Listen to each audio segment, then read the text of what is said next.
During this time period of the year, we are mourning, of course. We're in a sense of experiencing Avelos over the Chorban Beis HaMikdash, the destruction of the temple and the loss of that connection that we have through that place and that reality in which Hashem is more apparent and more present in our world, and the world can exist in a more perfected place.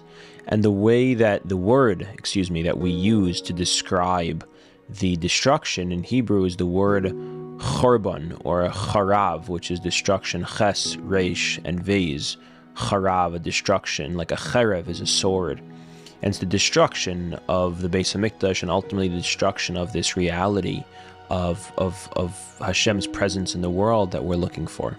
It occurred to me that the word charav, those same letters, ches, reish, and vez, are also, if they're rearranged in a way they can be spelled, rachav, which means an expanse or an openness, a spaciousness.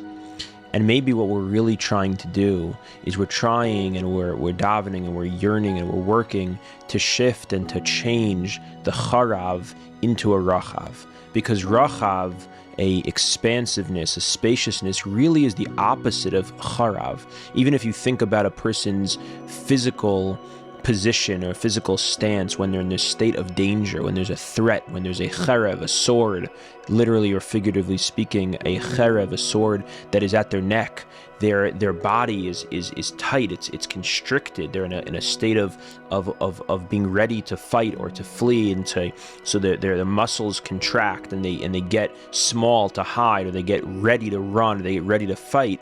There's a tightness, a closing in, and a person who is destroyed, is damaged, is hurt, is wounded in that way, they, figuratively speaking, they're smaller, they feel more constricted. The hypervigilance, the sense of not feeling comfortable, not being being in a state where I can take up space, where I can have expression. And the opposite of all of that, the opposite, which is geula, which is redemption, is a state of being in which I'm able to be more expansive, I'm able to be open, I'm able to have expression. Expression is that freedom. And that's rachav, that's the spaciousness, the openness, that things are comfortable, things are at ease, things are okay. And so now I'm able to be at a place of rest, at a place of self-expression, of actualization, where things can come alive, things can come out through me. And so what we're really trying to do is to move charav into rachav. And there's so many ways that I think we can do this. Perhaps one of them, because if you think about it, the idea that the very same letters can be rearranged from the constriction into the expansiveness, what I think that's really teaching us is that it's not by running away from the constriction that we find expansiveness. It's somehow through the constriction that we find expansiveness. That's why it's the very same letters that make up the word of destruction and constriction that ultimately become the word for expansiveness and spaciousness. It's the same letters because it has to be one through the other. Even maso habonim haisel rosh pina, the very stone that was despised, that stone becomes the cornerstone. Me oivai techakmeni, that through those who seem to be against me, that's where I gain the wisdom. It's through the charav that we find rachav. So we need to look for ways in which the destruction itself can guide us towards spaciousness, not by getting rid of it or forgetting it or separating ourselves from it, but by actually entering into it and finding a way through it and elevating it. So as I was saying, there's so many ways I think we can think about doing this, and perhaps that's something to leave for each person to think about. One way that I would maybe suggest is that when we experience our own destructions, big or small, our own constrictions, that is what gives us the ability to be able to understand and appreciate other people in ways that we often would not be able to.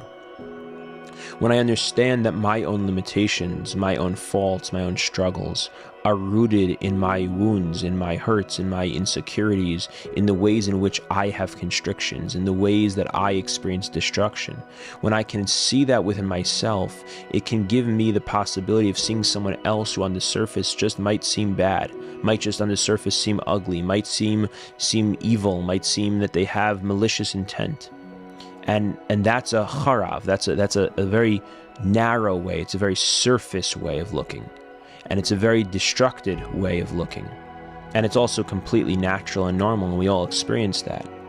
And maybe it's through my charav, my chorbanos, my own ways of experiencing charav, my own appreciation of that I'm able to see other people in a more rachav kind of a way, in a more expanded and expansive and spacious kind of a way, that I can see beneath that surface, that I can have the possibility of understanding, maybe even of compassion, to understand that just like I struggle, they struggle. So it's through the charav that we can find and access rachav.